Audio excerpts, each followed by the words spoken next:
நாம் எவ்வளோ தான் கஷ்டப்பட்டு உழைச்சாலும் நமக்கு பொறுமை வேணும். பொறுமையாக இருந்தால் தான் வாழ்க்கையில் வெல்ல முடியும் அப்படிங்கிறதுக்காக ஒரு சிறுகதை. கந்தசாமின்னு ஒரு விவசாயி இருந்தார். அவர்கிட்ட வயல்வெளிகள் கொஞ்சம் இருந்ததா, அவர் என்ன பண்ணினாருன்னா, இதில் மாங்கன்றுகள் நடலான்னு சொல்லிட்டு மாஞ்செடிகள்லாம் வாங்கிட்டு வந்து நட்டுட்டார். அதுக்கப்புறம் அதுக்கு களை பறிக்கிறது, தண்ணி விடுறது, எரு வைக்கிறது, இந்த மாதிரி எல்லா வேலைகளையும் செஞ்சு கரெக்டாக பக்குவமாக பராமரிச்சுக்கிட்டே வந்தார். சில வருடங்கள் ஆகிடுச்சு. மற்றவங்க தோட்டத்தில் இருக்கிற மாங்கன்றுங்கள்லாம் பூ பூத்து காய் விட்டு பழுக்க ஆரம்பிச்சிருச்சு. ஆனால் இவரோட தோட்டத்தில் ஒரு மரத்தில் கூட பூவே வைக்கலிங்க. இவருக்கு ரொம்ப கவலையாக போயிருச்சு. சரின்னு இன்னும் கொஞ்ச நாள் பொறுத்து பார்த்தாரு, வைக்கலை.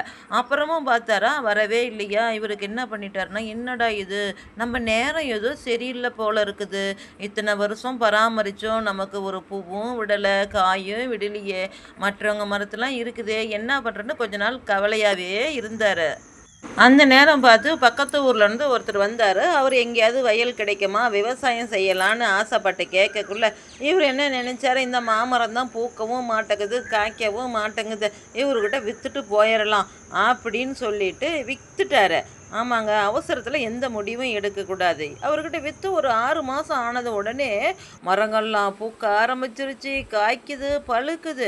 இவருக்கு என்ன நினச்சிக்கிறாரு, நம்ம நேரம் சரியில்லை, அவர் நேரம் அதிர்ஷ்டமாக இருக்குது, அதனால தான் அவர் வாங்கின உடனே எல்லா மரமும் பூத்து குலுங்கி காயாக காய்க்குது. என்ன பண்ணுறது, நம்ம தலையெழுத்து இப்படி ஆகி போச்சு. நம்ம நேரம் நல்லா இருந்திருந்தா நாம் விற்காமல் இருக்கக்குள்ளேயே நமக்கும் நல்ல விளைச்சல் கிடைச்சிருக்கோம் அப்படின்னு யோசனை பண்ணிவிட்டு வேறு வேலை செஞ்சுக்கிட்டு இருந்தாருங்க.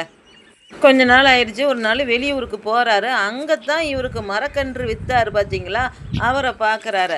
அவர் இவர்கிட்ட கேட்குறாரு, என்னப்பா உன் மரக்கன்றுகள்லாம் பழுக்க ஆரம்பிச்சிச்சா அப்படின்குள்ள இவர் சொல்கிறாரு, நான் என்ன பண்ணணும்னா நட்டு வச்சேன், அது காயே காய்க்கலன்னு 10 அவங்கக்கிட்ட விற்றுட்டேன், என் நேரம் சரியில்லை, அவர் நேரம் நல்லா இருக்கவும் தான் அவர் காட்டை வாங்கின உடனே மாங்கன்றுகள்லாம் பூவிட்டு காய் பழம் பழுக்குதுன்னு சொன்னாராம்.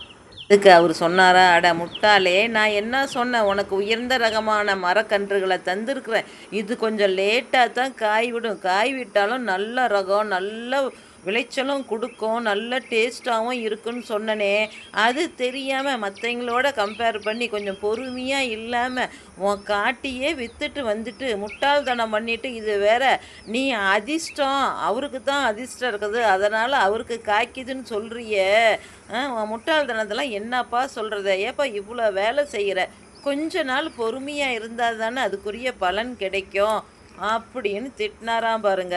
அப்போ தான் இவருக்கு புத்தி வந்துச்சான், பொறுமை இல்லாமல் நம்ம வாழ்க்கையே வீணாக போச்சுன்னு.